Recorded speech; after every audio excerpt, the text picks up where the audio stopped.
تازه خبر، طالبانو له ارګ څخه د افغانستان درې رنګه ملي بیرغ راښکته کړ او پر ځای یې د طالبانو سپین بیرغ ځوړند کړ. دا چې دغه بیرغ کله ځوړند شوی دی، نور جزئیات په ویډیو کې وګورئ او چینل سبسکرایب کړئ.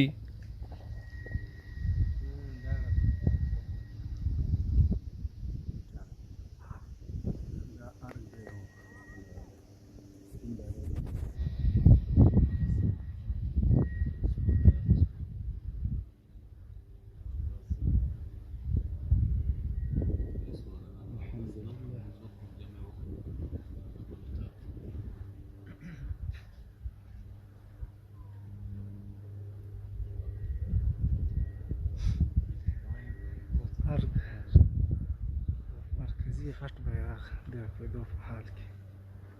الحمدلله يا ربي لك الحمد كما ينبغي لجلال وجهك وعظيم سلطانك.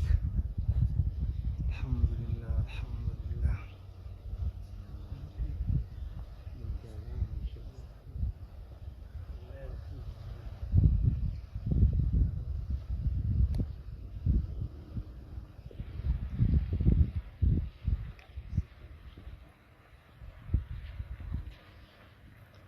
ما شاء الله ما شاء الله ما شاء الله.